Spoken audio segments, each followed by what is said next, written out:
The Sound of Freedom is a popular film about child sex trafficking, but major news outlets have trashed the film and all using the exact same words like QAnon and conspiracy theory. Seems like they'll do just about anything to discredit this film and the horrors that it depicts. Let me remind you of one thing that every serious person knows. Jeffrey Epstein did not kill himself. Someone with the connections, the money, and the power to get into a federal prison arranged for Epstein's death, clumsily making it look like suicide. I somehow doubt that Epstein was killed by white Christian nationalists.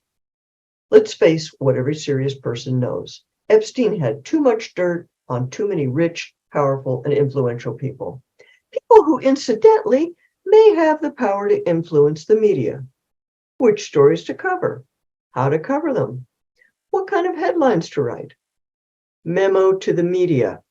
Trashing the Sound of Freedom is a bad look. But the rot goes even deeper.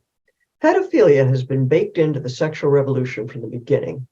Some of the pioneers, high priests, and priestesses of the sexual revolution advocated for children to have active sex lives. People like Wilhelm Reich, author of the book, The Sexual Revolution, and the guy who actually invented the term. People like Alfred Kinsey, who taught Americans to believe that everybody's doing it way back in the 1940s. And people like radical feminist Shulamith Firestone. With the possible exception of Kinsey, none of these people were pedophiles themselves. So why did they bring up this topic of kids having sex lives back in the 30s? Well, Kinsey and Reich believed that all the old sexual taboos were unreasonable, unnecessary restrictions on sexual freedom. People need to express themselves sexually. Shulamith Firestone believed that the monogamous family oppressed women. Women cannot be held down by obligations to children. Sexual repression harms people, makes people neurotic, or even worse, fascists. No need to be married before having kids. No need to be confined to one sex partner for life. The problem is that all this freedom for adults translates into chaos for kids. Kids don't like waking up wondering where their parents are. They don't like wondering who their parents' current lover might be. Kids don't want to have to worry about whether they have to please their dad's new girlfriend or whether their mom's new boyfriend is going to hit on them. Kids don't like having to move every 2 weeks between their mom's house and their dad's house.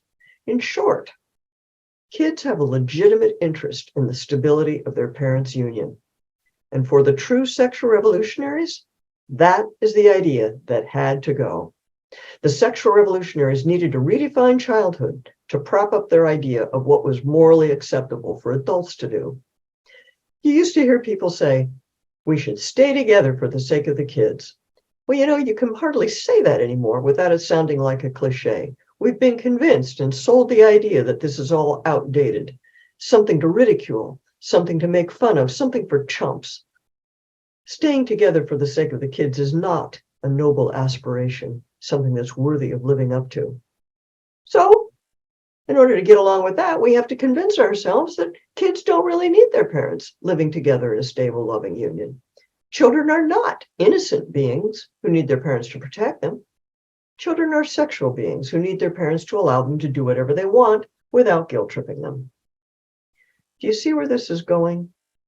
It's not surprising that pedophiles are drawn to the sexual revolution and that they minimize the harms of childhood sexual abuse.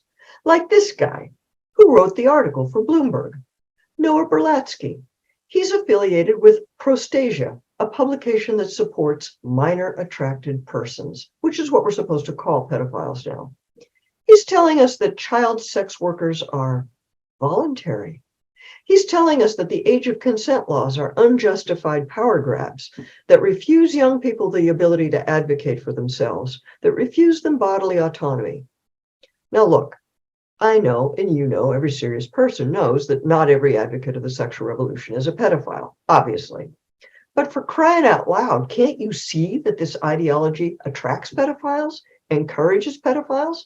Sexual revolutionaries have convinced us that sexual activity is an entitlement, and sexual limits are repressive and psychologically harmful. What exactly did you think was going to happen?